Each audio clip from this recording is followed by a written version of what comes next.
I want to talk about the various roles in the fashion industry.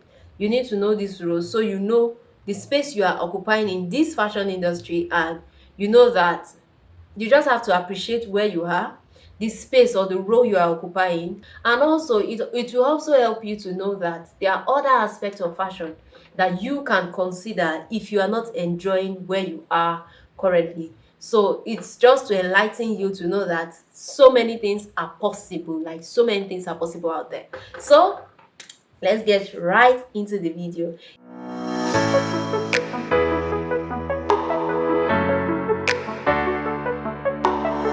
For someone like me who started my fashion journey as an apprentice in a roadside shop, I thought all about fashion is just be very good at knowing what you do, know how to sew, be very good at that, and you get clients and you are good to go. You grow your business, you are good to go. That is all about fashion. So when I hear people say I'm a fashion business owner, I don't sew, I don't do things. I have a fashion factory where I have tailors that also all those things were new informations to me, or they came as something new to me. Like, I don't understand. How can you call yourself a fashion designer? You don't know how to sew. You are not the one sewing the clothes. In fact, for me, then, if you are not the one sewing the clothes, you are selling.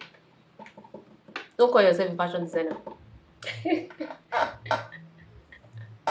Wow, ignorance. So what I've noticed with this kind of foundation is that you get to be so good with the basics of fashion, you get to be so good with the sewing part of fashion, but sometimes you get to miss out on a lot of information about knowing other aspects that is needed for you to really make your knowledge broad in this fashion industry. So I would suggest always go for upgrade of knowledge. Now, I'm not talking about going to upgrade your sewing knowledge, which is important, trust me, it is needed as well, but I'm talking about upgrading in the theoretical part.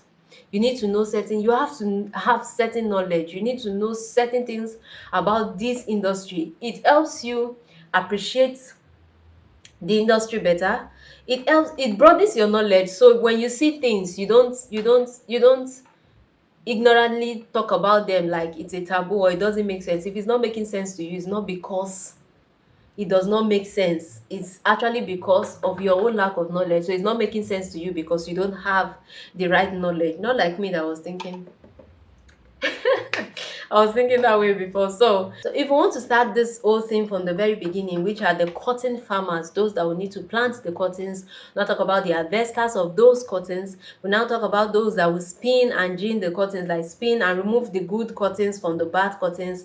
Then you now go ahead to make these cottons, turn them into yarns.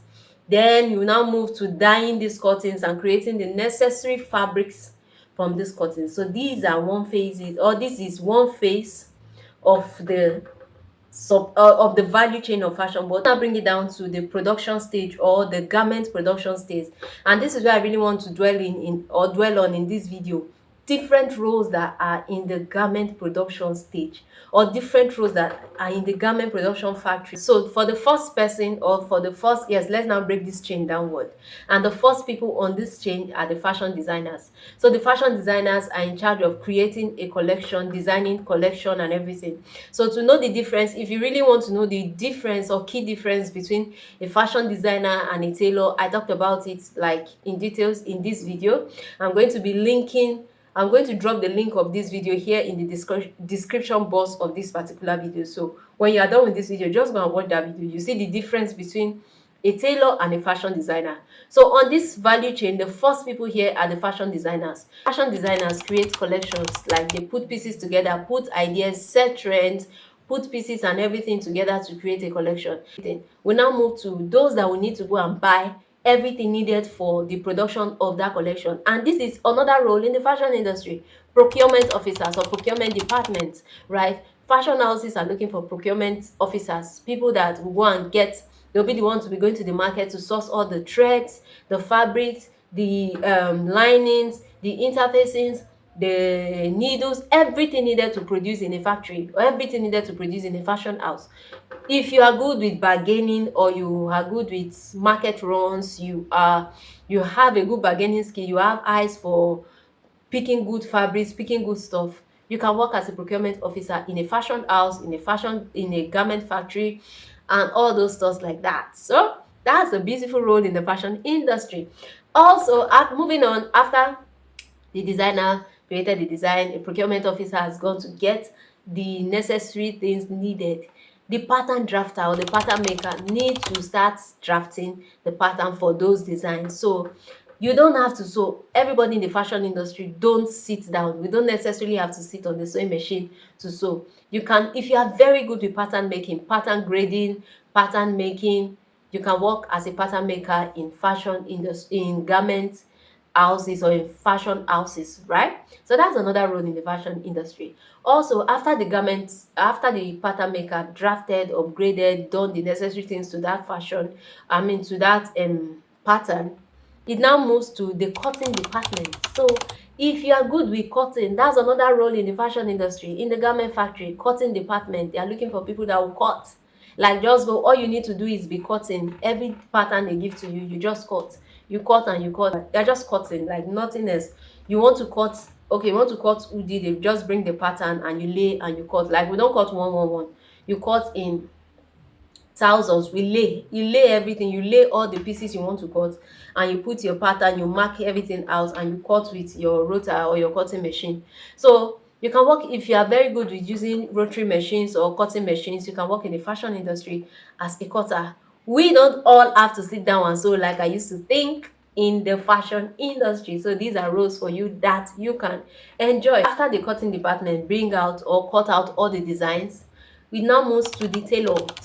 They are the ones that will join every pieces to create that garment, right? So the tailors are the ones joining all the pieces to create the garment. So also, that's why you see most fashion houses, they are looking for tailors. They are not expecting you to come and be the one to do their patterns, or be the designers coming up with the ideas, or be the cutters to be cutting. They are just looking for you to come and sit down and join every other thing you have, every other thing other departments have put in place. So we have the tailors that will just cut, they don't cut, that will just join everything that has been brought. So as a tailor in a fashion house, you don't have to think about who will cut the style, who will, I know most fashion houses, they give you the tailor to go and do the cutting and everything, but a standard fashion house or garment production factories, you don't cut, you don't do nothing. All you do is sit down and sew and join all the garments and everything, following the instructions from the, follow the instructions that the cutter from the notches, just following the instruction that has been put on the pattern. All you do is just to join. Moving on, after the fashion or after the tailors are finished sewing, we also have another department, the quality control department. They are the one who will now inspect everything the tailors have joined together. Like, they'll not say, oh no, you, this sewing here is bent, no, this cannot go, this cannot fly. They remove it from what has been sewn. Or, oh, the thread here is not good, go and resew the this there. So quality control departments are those that really check to ensure that everything is up to standard of that company. So if you have eyes for details, like you have good eyes for details, you can also work as a quality officer or quality control officer in a fashion house. You see, we have many roles. So after the quality control departments are done with checking and everything, those ones that they put that say, okay, these are good to go, these are good to go to the store or to the customer or to sell, it now moves to the ironing department. These are the ones that will iron and pack all the things that has been made before it will now move to the store. So you can work as an ironer in a garment factory. Like, ironers, like, all you need to do is just iron. If you have the strength to stand for long hours and you can iron very fast, or you enjoy ironing, you're in the fashion industry, you're making your money, and you don't have to know how to sew to be an ironer. Just iron and pack. That's all you need to do, right? Also, after it now moves, then from the ironing department, it moves to the store. From the store, the sales team will now take those clothes and go ahead to sell or go ahead to give to the buyer. So if you are into sales, or you enjoy selling clothes and everything, you don't need to say you have to sew the clothes you will sell. Just go and look for a company where you can market their products for them and sell. You'll be their sales team or their sales manager, whatever it is. Also, we have the production managers. Yes, I worked as a production manager in one of the biggest factories here in Lagos. Yes, and I can tell you, it's a challenging role but a very beautiful role. As a production manager, you are in charge of overseeing the production. Like, you have to ensure that especially when it comes to the tailors, you have to ensure that you are sewing, you are meeting up with all the necessary deadlines that you have to. For example, you are going to sew 1,000 t-shirts, because then I remember we're sewing daily, maybe 1,000 t-shirts in a day, or polos we are doing. So you have to ensure, as a production manager, you have to time the tailors, ensure you are meeting up with all the targets for the day, ensure that everything, you are working with the quality control department to ensure also that what the tailors are sewing, they are not just sewing fast, they are also sewing everything correctly.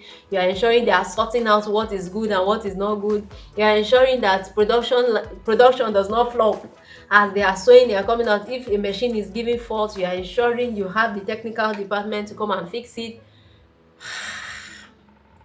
It's a sweet and a tasking role, but this is something, if you enjoy working with people, if you enjoy working in the midst of, it's one role I really enjoyed, so this is something you can as well do. That way you're also in the fashion space, and you don't have to be the one to sit down and sew. Like I used to think, to be in the fashion space you have to know. No, you don't have to know how to sew, but if you know how to sew, is an added advantage. Like, you know exactly, then you know exactly what you are looking out for. As a production manager, for example, if you know how to sew, you have a good advantage, because you know when something is wrong, when something is bad, you understand. So I hope in this video I've been able to show you that we have so many roles in the fashion industry, and these roles are what makes up the value chain of fashion. And trust me, I've not exhausted these roles. We still have the fashion buyers, we have the HR department, we have the tech packers, or the tech pack designers. Yeah, I missed that part. We have the tech pack designers, we have the inventory, the store managers.